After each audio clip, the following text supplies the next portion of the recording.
bahwa hukum Taurat itu hanya sampai kematian Yesus di kayu salib. Ini saya nggak ketemu ayatnya. Kalau yang Anda maksud adalah Matius 5 ayat 17, 19, 17, 18, 19, 20 itu tidak berbicara tentang penyaliban. Ya, jangan kamu sangka aku datang ke dunia untuk melenyapkan hukum Taurat dan kitab para nabi. Aku datang bukan untuk meniadakan, tetapi datang untuk menggenapi. Hukum Taurat tidak akan dilenyapkan hingga langit dan bumi lenyap. Satu iota, satu titik pun hukum Taurat tidak akan dilenyapkan hingga semuanya terjadi. Nah, yang terjadi ini apa? Penyaliban gitu? Bukan. Kembali kepada ayat sebelumnya dong. Yang terjadi adalah langit dan bumi lenyap.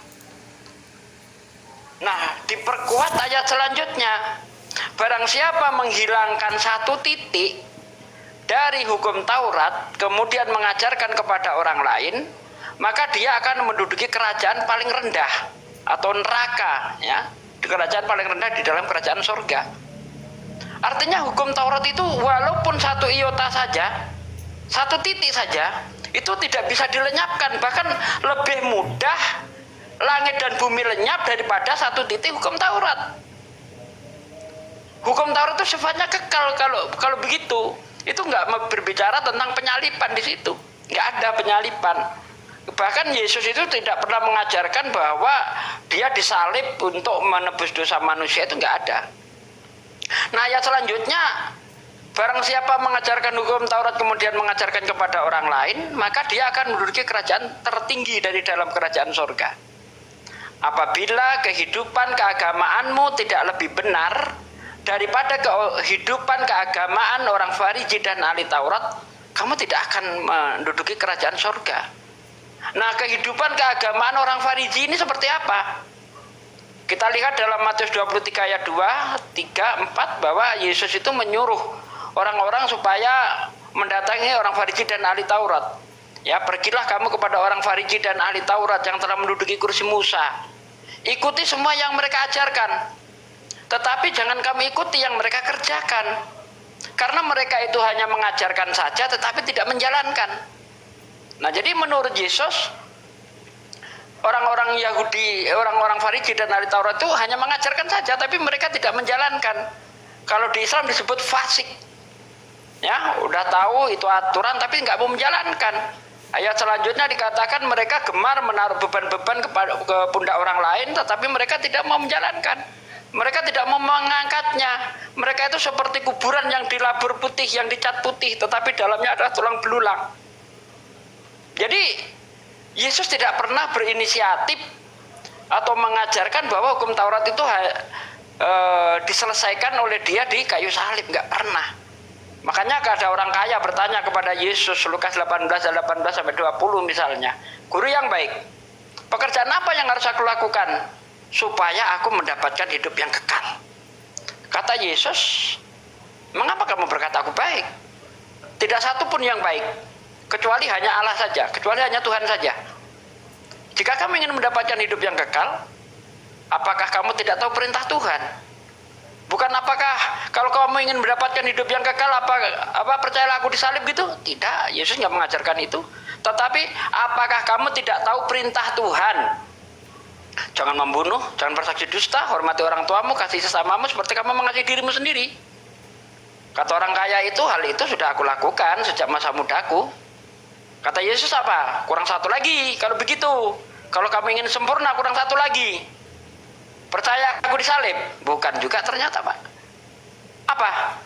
Jual segala yang kau miliki, lalu kamu bagi-bagikan kepada orang miskin, maka kamu akan mendapatkan harta di surga. Nah, kan? Maka kamu akan mendapatkan harta di surga. Dan setelah itu ikutlah aku. Karena orang kaya itu sangat sayang hartanya, dia pergi dalam keadaan sedih. Lalu apa kata Yesus? Lihat, lebih mudah unta masuk ke lubang jarum daripada orang kaya masuk surga.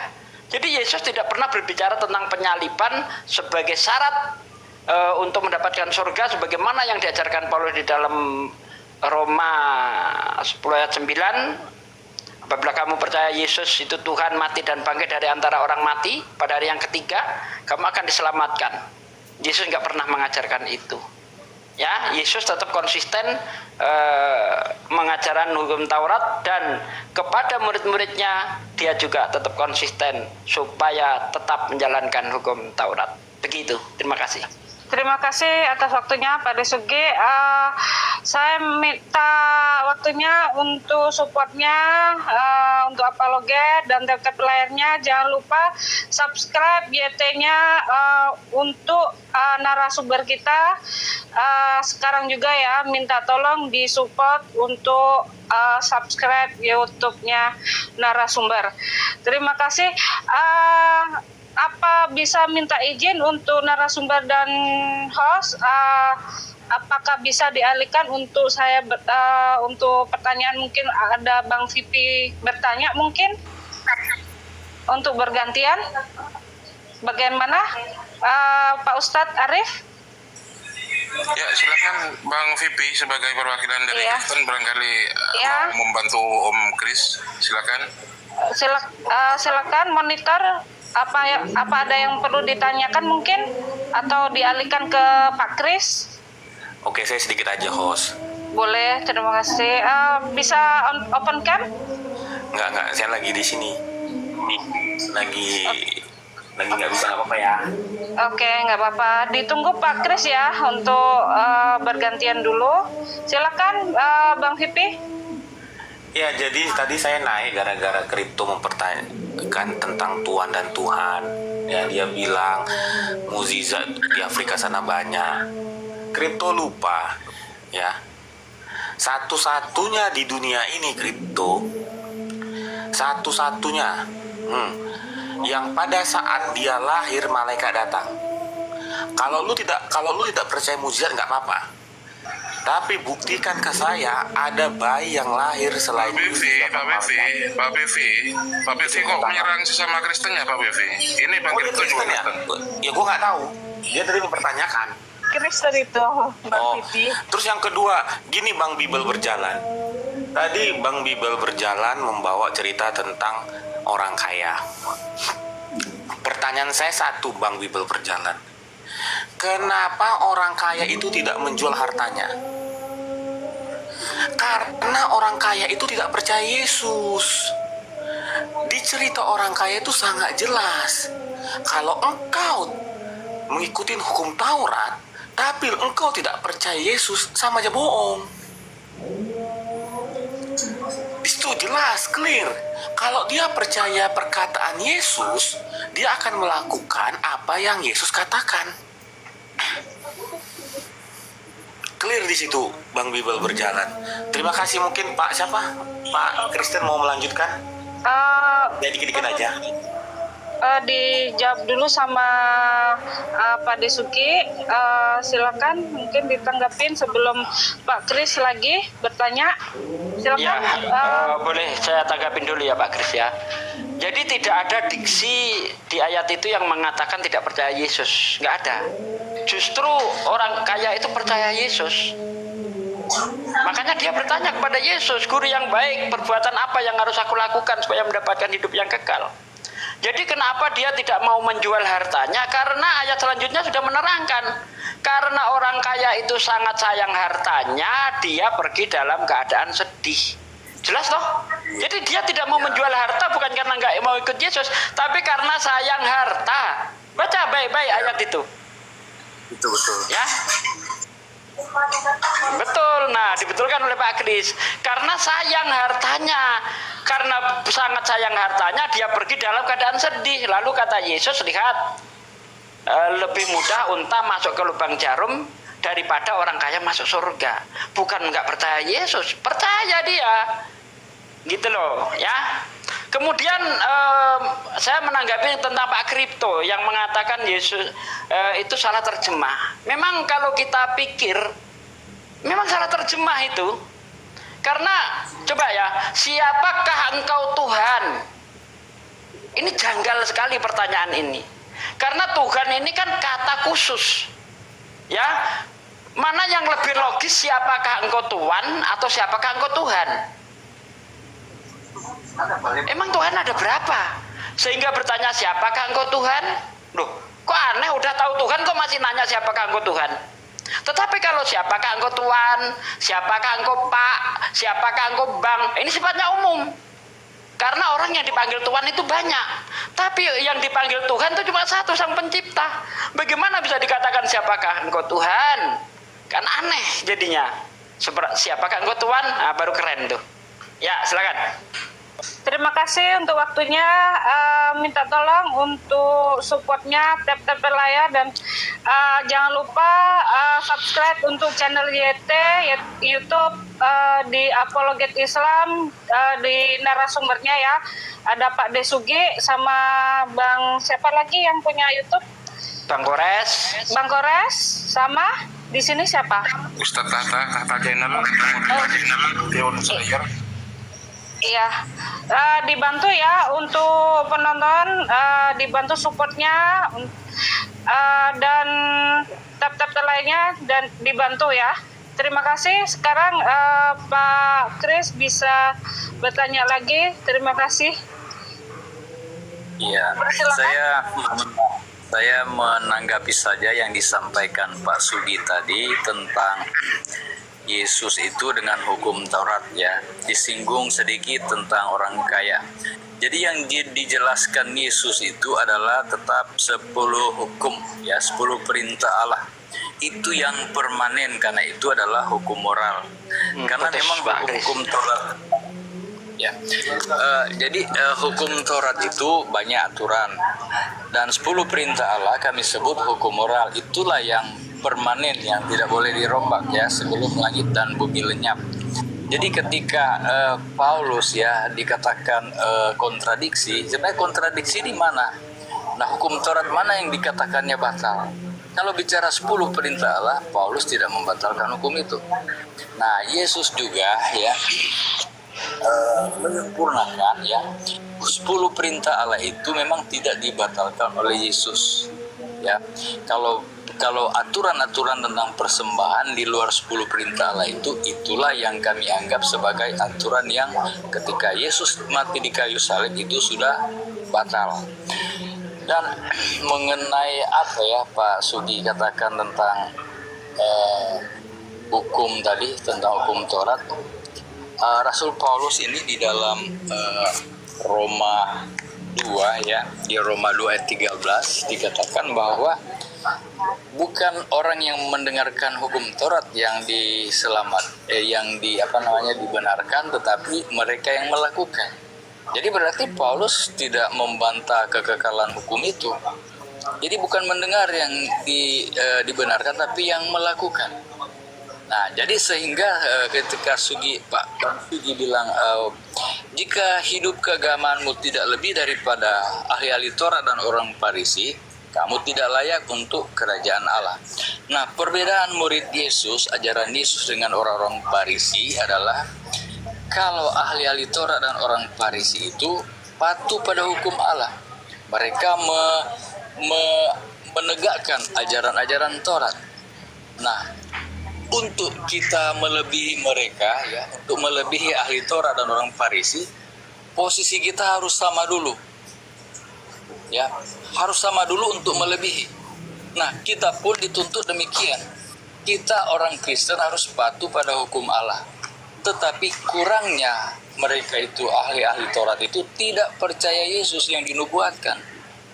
Kalau kita orang Kristen beriman kepada Yesus, jadi kita taat pada hukum Allah dan iman kepada Yesus. Itulah lebihnya kita. Jadi standar sama, patuh dulu pada hukum Allah. Lebihnya kita beriman kepada Yesus. Karena di dalam Wahyu ya, kitab Wahyu, yang penting di sini adalah ketekunan orang-orang kudus yang memelihara perintah-perintah Allah dan memiliki kesaksian Yesus. Kalau kita ke Wahyu 12 ayat 17 dikatakan, maka marahlah naga itu kepada perempuan itu, lalu pergi memerangi keturunannya yang lain yang memelihara hukum-hukum Allah dan memiliki kesaksian Yesus. Jadi saudaraku, yang dibenci oleh naga di dunia ini sekarang adalah mereka yang menurut hukum Allah dan memiliki kesaksian Yesus. Jadi kalau saya ya, Anda benci, Anda perangi saya dengan ayat-ayat kitab, ya, itu tandanya Anda sedang melakukan pekerjaan yang dilakukan oleh setan. Karena setan memerangi mereka yang memiliki hukum Allah dan memiliki kesaksian Yesus. Setan sama dengan iblis. Ya, jadi jangan coba-coba memerangi saya ya yang menuruti hukum Allah dan memiliki kesaksian Yesus, supaya saya tidak akan simpulkan bahwa Anda identik dengan pekerjaan setan.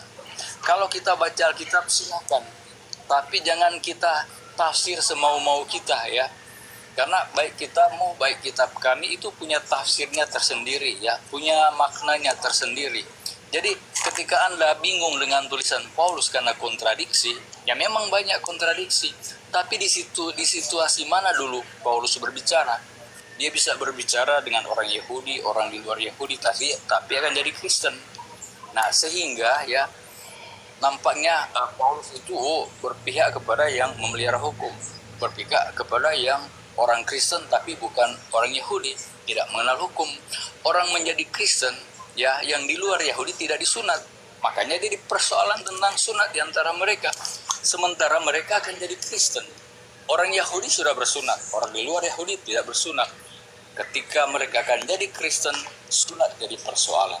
Makanya Paulus katakan sunat bersunat tidak penting, yang penting kita melakukan hukum-hukum Allah. Ya itu saja dulu, Saudara Sugi. Terima kasih. Saya sapa dulu boleh untuk Pak Vincent. Selamat malam. Ya, selamat malam. Ya, ditunggu ya Pak ya. Pendeta Vincent, selamat malam Pendeta. Ya, Ya, Nanti bisa membantu ya. Silakan. oke, saya komentar. Ya, saya komentari. Nanti Ya. lupa aku. Minta tolong Jadi, dulu Pak. Ada yang saya termasuk salut atas kejujuran Pak Kris bahwa tulisan-tulisan Paulus itu kontradiksi. Betul. Ya, memang Paulus ini pelin-pelan. Karena Paulus sendiri mengaku bahwa ketika dia itu hidup bersama-sama orang yang melakukan hukum Taurat, dia itu seolah-olah taat terhadap hukum Taurat, padahal dia sendiri tidak taat terhadap hukum Taurat. Kan begitu Paulus itu. Jadi ketika dia ngomong sama orang Yahudi, seolah-olah dia itu soleh, seolah-olah dia itu orang yang taat hukum Taurat. Tetapi ketika dia ngomong sama orang lain, beda lagi nanti. Ini namanya pelin-pelan Pak, tidak bisa dibenarkan hal yang seperti itu. Ya. Kemudian tadi Anda berkata bahwa hukum Taurat itu hanya 10 saja yang tidak dihilangkan. Tapi ingat loh, apa yang dikatakan Yesus itu, jangan kamu sangka aku datang ke dunia untuk melenyapkan hukum Taurat dan kitab para nabi.